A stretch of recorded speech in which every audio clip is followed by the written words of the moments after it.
Hi, this is Annie Gidros with our Spring Stitch With Me Challenge, where we learn 30 stitches in 30 days. Be sure to like, share, follow, comment, subscribe, so you don't miss a thing. Let's get started.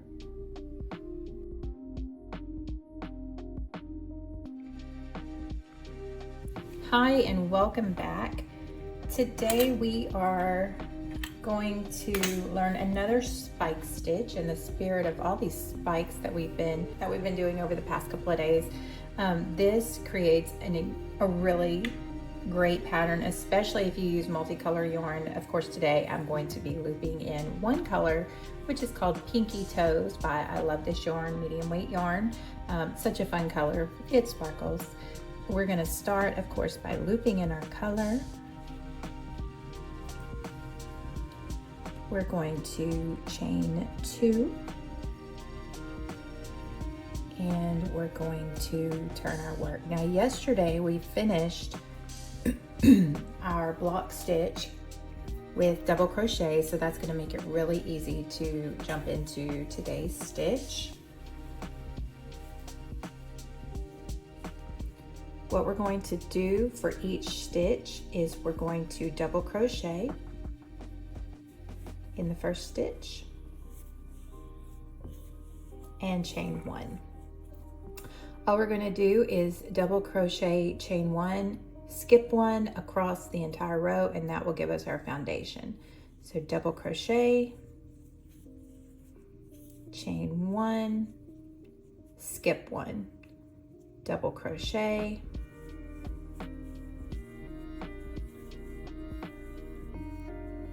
chain 1, skip 1, double crochet, chain 1, whoops, chain 1, and then skip the next stitch and double crochet,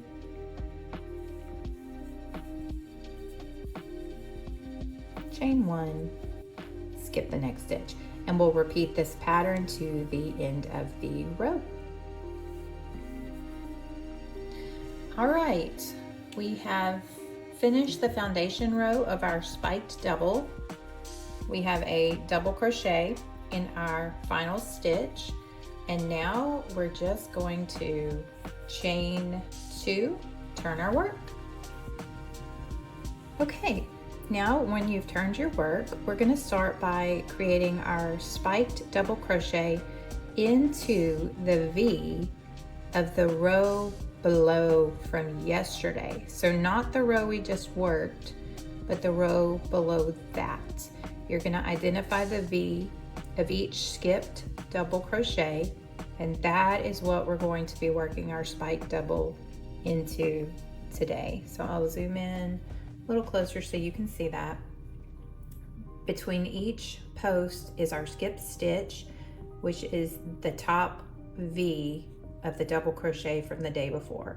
So that's what we're going to be working into in this row, is each of those skipped V's, and that's going to create our spike.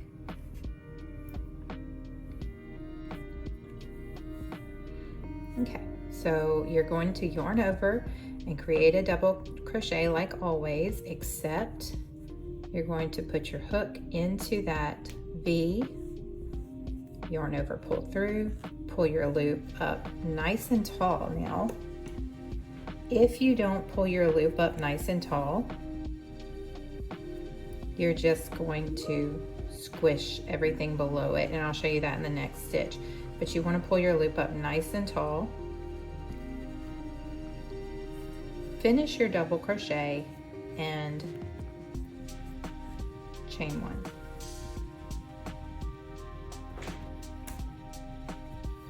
You'll do the same in the next stitch.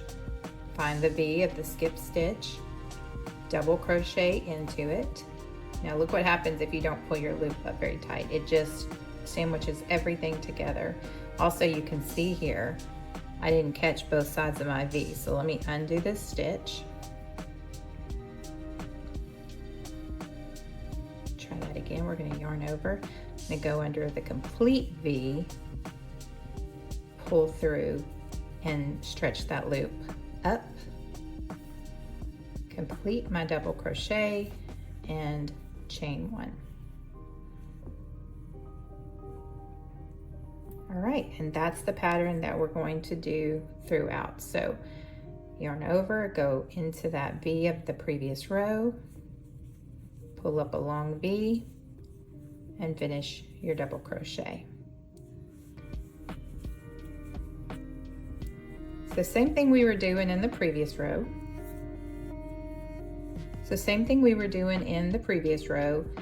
But now we're going into those skipped V's. All right, I'll see you at the end of the row. All right, we have reached the end of our row now. To complete the row, I'm going to do one last regular double crochet into the final stitch of the previous row.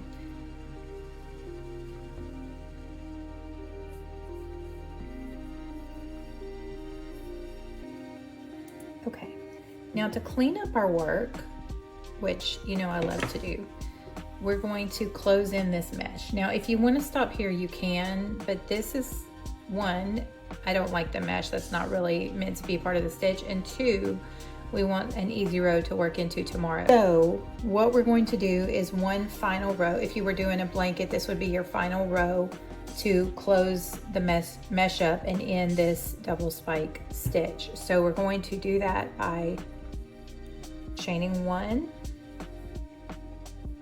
turning our work,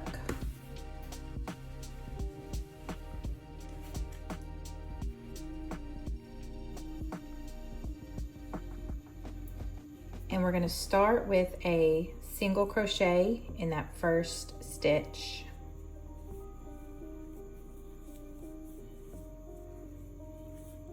Then we're going to do another double spike by going into the V of the row below.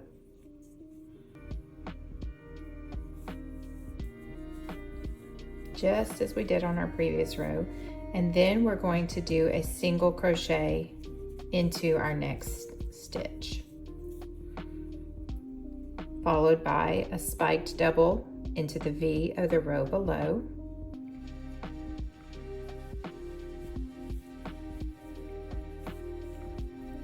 Followed by a single crochet into our next stitch. And this is what's going to repeat all the way around, and it will close all those gaps and square off our work for us. So we'll continue the pattern, a double crochet into the V of the row below, spiked double crochet, followed by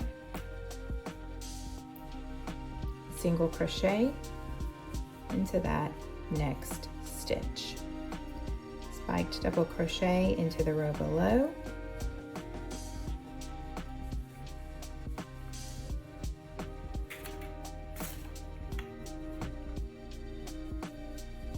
and a single crochet into our next stitch, spiked double crochet into the row below,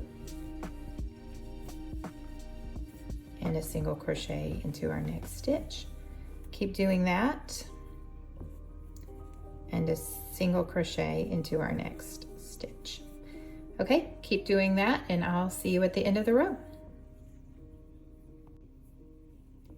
Okay, here we are again at the end of another row, and I am simply going to end with a single crochet in this last chain space and bind off my work. Now, if you were to turn this stitch into its own blanket, this is where I could see blocking would be entirely necessary, because when you pull up those long chains and you're stretching your material, you're stretching your yarn, sometimes sometimes your stitches get smushed together, sometimes they're too long. So this would be a stitch you can see as I tug on it, like it immediately just gets cleaner and more easily you can see those V's a lot easier. So definitely a stitch that would require some blocking, but in the end, a beautiful result. So that is it for today, and Now, if we zoom quite a bit, you can see the progress that we have made so far. We're not quite halfway through, but everything is looking so good. If there is a stitch that you want to try that I don't cover in this video, I encourage you, watch another video on it. See who does it, see what they do, add it to your blanket. This is the perfect time to just try something that you're interested in, try something that you want to conquer. We still have several stitches to go, but tell me how your blanket's going. Send me a comment, show me pictures. You can comment on YouTube, you can comment on our Facebook page at GidzyBee. Let me see how your blankets are coming out. I'll show you a few of the ones that are taking shape in this home. Let me know your favorite stitch. Let me know a stitch that you'd like to learn, and we can add that to our 30 days. I'd love to hear back from you and see how this journey is going with your blankets. That's it for today. Have a good day.